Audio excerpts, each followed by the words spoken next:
de la liberté d'expression. Sûrement pas. Derrière l'affaire Mila, il y a Mila. Elle prend la parole pour la première fois. Bonsoir Mila, bienvenue. Merci d'être sur le plateau de Quotidien. Ça va ? Ça va.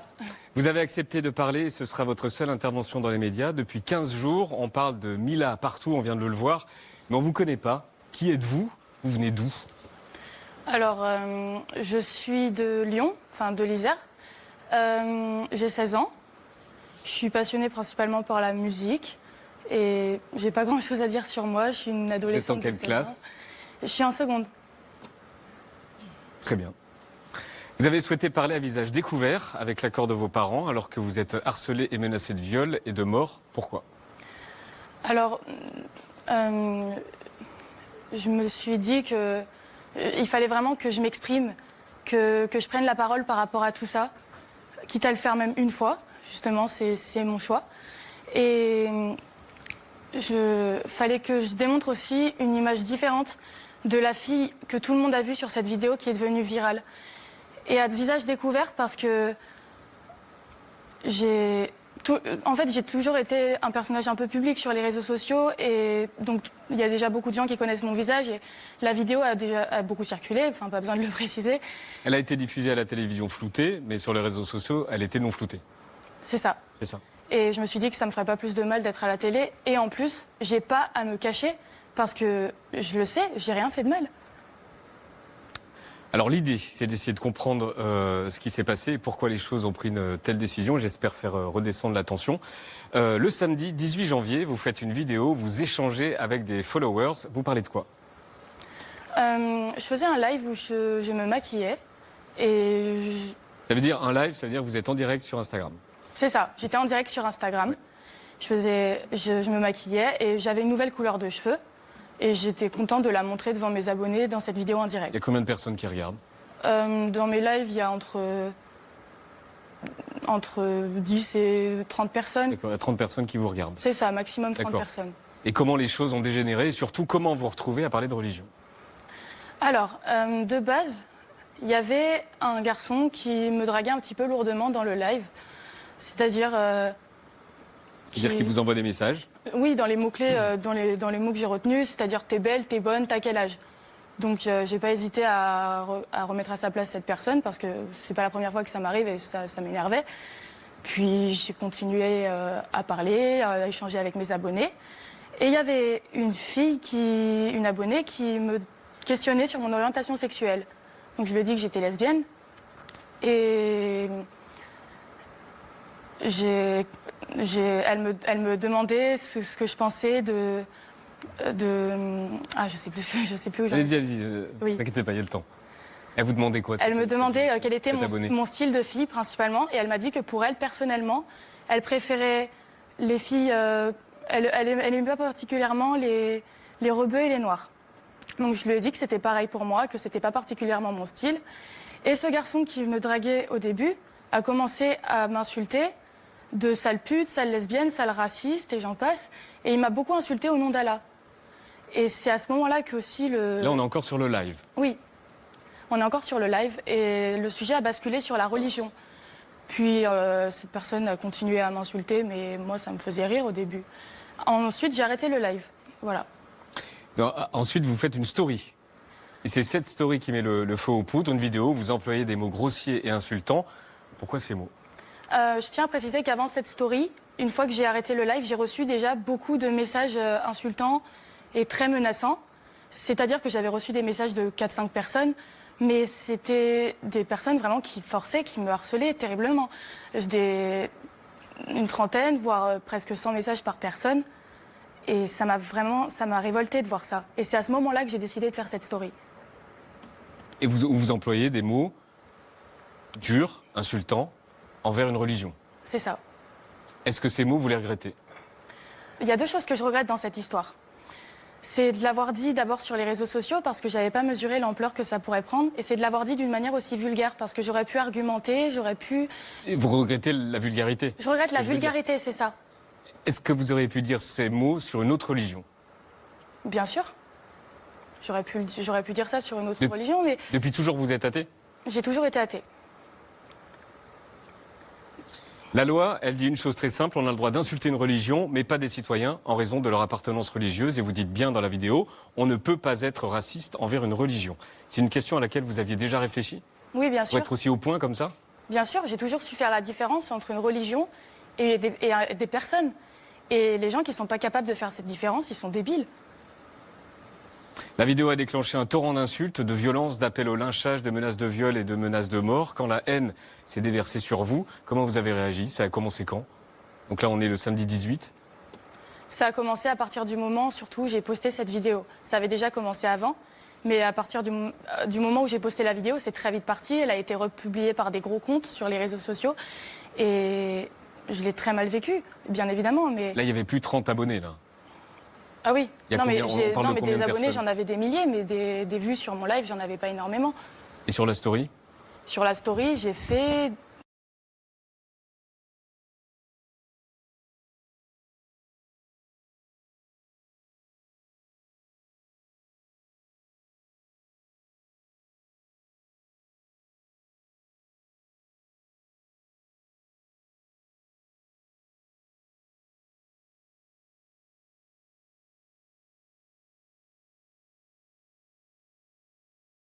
dégoût par rapport à ces personnes. Je me suis demandé comment des personnes pouvaient avoir autant de haine et comment elles pouvaient dire des choses pareilles. C'est tellement grave. On continue la discussion avec vous, Mila. Quand on revient, Quotidien continue, à tout de suite.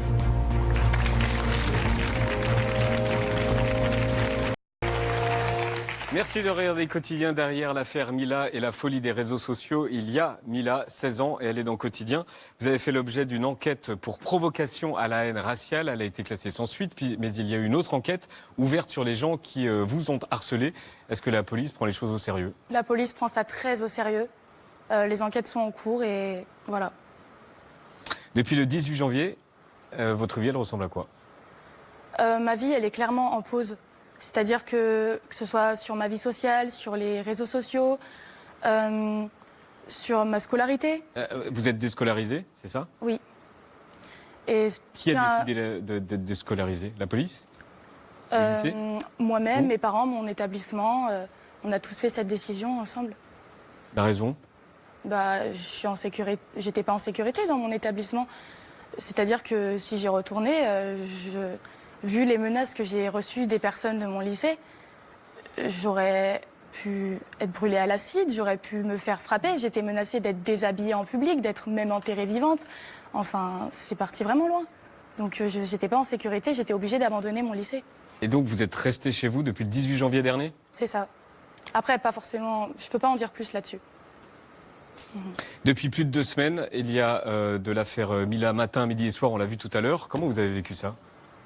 Pardon? Est-ce que vous avez lu, est-ce que vous avez regardé à la télé tout ce qu'on a dit sur l'affaire Mila? Bien sûr, j'ai énormément suivi. J'ai énormément suivi par rapport aux personnes politiques qui ont donné leur avis ou c'était d'autres qui m'ont soutenu. Tout ce qui s'est dit sur les médias, j'ai énormément suivi tout ça. Et d'ailleurs, je remercie beaucoup toutes les personnes qui me soutiennent. Certains vous ont contacté? C'est à qui, ça? Des politiques? Oui, il y a certains politiques qui m'ont contacté, des médias énormément. Je peux vous demander qui comme homme politique? Une femme politique? Je ne peux pas vraiment répondre à cette question.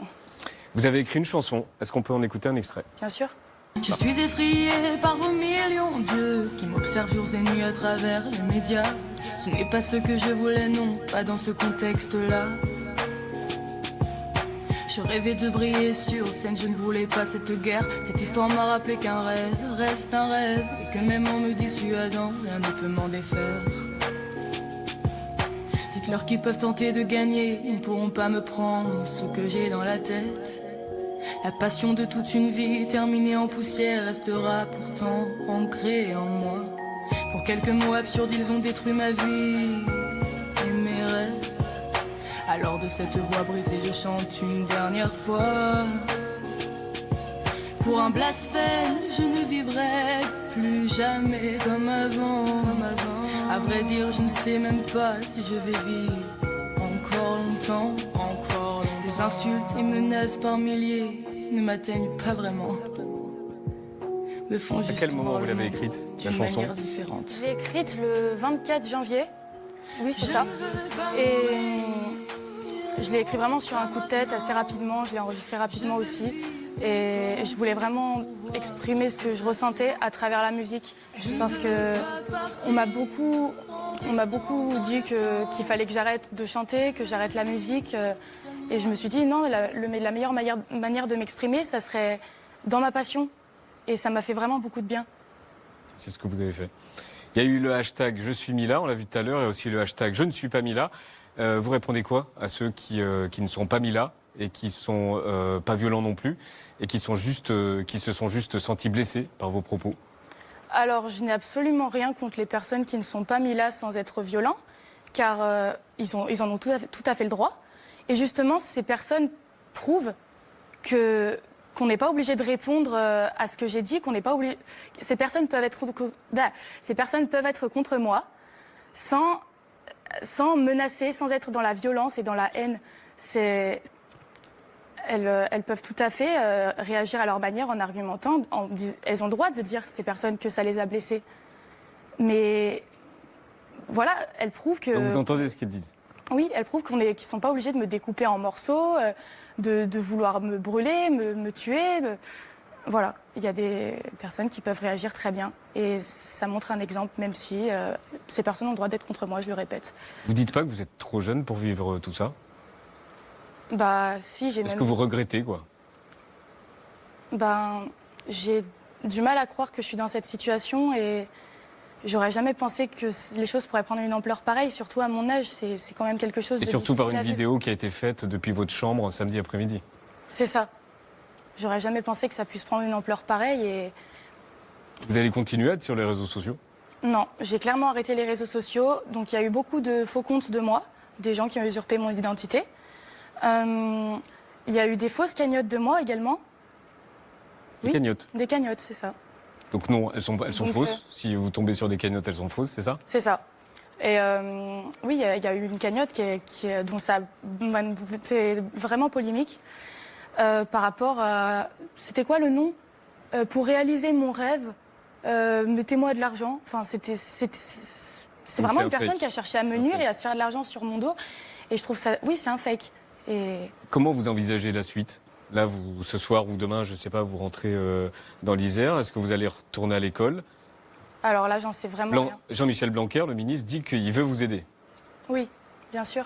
Et je sais que l'Éducation nationale font vraiment leur maximum pour m'aider, pour me trouver un établissement, un endroit dans lequel je serai en sécurité. Mais c'est pas évident. C'est pas évident de trouver ça maintenant, donc je ne sais pas quelle en sera la suite. C'est-à-dire que vous devez déménager peut-être? J'en sais rien. Vos parents, comment ils ont vécu l'histoire? Mes parents, je ne saurais pas vraiment parler à leur place à ce sujet, mais tout ce que je peux dire, c'est qu'ils m'ont énormément soutenue, et que ce soit pour les plaintes, que ce soit pour mon bien-être, ils ont fait en sorte que je me sente toujours bien, que bon, c'est pas évident de se sentir bien dans cette situation, hein, mais je pourrais pas vraiment répondre à cette question exactement.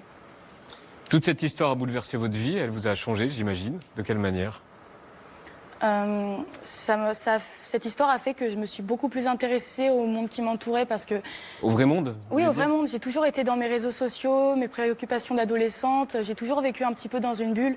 Maintenant, je m'intéresse un peu plus à la politique, un petit peu plus à ce qui se passe dans les médias. Voilà, ça m'a quand même beaucoup appris. Est-ce que vous voulez rajouter quelque chose, Mila? Il est encore temps. Je tiens à préciser que je reviens encore sur le sujet du fait que je regrette absolument pas mes propos. Que c'était vraiment ma pensée. Vous regrettez pas le droit au blasphème? C'est ça, le droit au blasphème. Et j'ai pas à me cacher pour cette raison, j'ai pas à m'arrêter de vivre pour ça. Mais je tiens quand même à dire que quelque part, je m'excuse un petit peu pour les personnes que j'ai pu blesser qui pratiquent leur religion en paix. Et j'ai jamais voulu viser des êtres humains. J'ai voulu simplement blasphémer, j'ai voulu parler d'une religion, dire ce que j'en pensais. Et voilà. Merci Mila.